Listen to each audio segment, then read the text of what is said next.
ಇಲ್ಲ, ಸುದೀಪ್ ಅವ್ರು ಸಜೆಸ್ಟ್ ಮಾಡಿದ್ದು ಸರಿ. ಯಾಕಂದರೆ ಫಸ್ಟು ಸುದೀಪ್ ಅವರೇ ಹೀರೋ ಇರಬೇಕಾಯ್ತು ಈ ಪಿಕ್ಚರ್ಗೆ.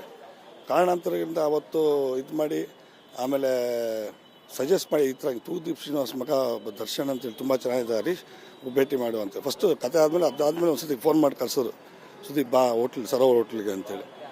ಆಗ ಇದೇ ಸುದೀಪ್ ಅವರು ಹೇಳಿದ್ರು, ಹರೀಶ್ ಮಾಡು, ಧೈರ್ಯ ಮಾಡು, ಒಳ್ಳೆ ಹುಡುಗ ಚೆನ್ನಾಗಿದ್ದಾನೆ, ತುಂಬ ಹೈಟು ಪರ್ಸನಾಲಿಟಿ ಇದೆ ಅಂತೇಳಿ.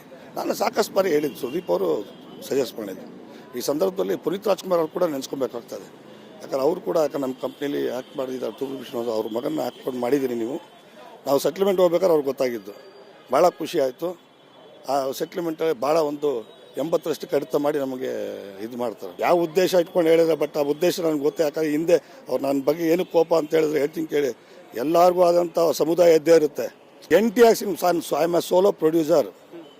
ರಾಮಮೂರ್ತಿ ಮತ್ತು ರಮೇಶ್ ಅಂತೇಳಿ ನನಗೆ ಭಾಳ ಸಹಾಯ ಮಾಡ್ತಾರೆ. ರಮೇಶ್ ಅವರು ನೆನೆಸ್ಕೊಬೇಕಾಗ್ತದೆ ಈ ಸತಿ. ಇವತ್ತು ದರ್ಶನ್ ಅವ್ರು ನೆನೆಸ್ಕೊತಾರೆ ಬರೀ ರಮೇಶ್ನ. ಇಷ್ಟು ದಿನ ಹಿಂದೆ ಸ್ಟೇಟ್ಮೆಂಟ್ ಎಲ್ಲ ನೋಡಿರ್ಬೋದು ದರ್ಶನ್ದು. ಯಾವ ಸಂದರ್ಭದಲ್ಲೂ ರಮೇಶ್ ಎತ್ತಿಲ್ಲ, ಇವತ್ತೇನೆ ಎತ್ಕೊಂಡಿದ್ದಾರೆ. ಎತ್ಕೊಳ್ಳಿ. ಇತ್ತು ದರ್ಶನ್ ಅವ್ರ ಕ್ಲಾರಿಟಿ ಬರಲಿ, ಯಾರು ಪ್ರೊಡ್ಯೂಸರ್ ಅಂತೇಳಿ. ದರ್ಶನ್ಗೆ ಕ್ಲಾರಿಟಿ ಇಲ್ಲ ಅಂದರೆ, ಬಟ್ ಆದರೂ ಕೂಡ ಒಳ್ಳೇದಾಗಲಿ ದರ್ಶನ್ಗೆ, ಅಷ್ಟೇ ನಾವು ಹೇಳೋದು.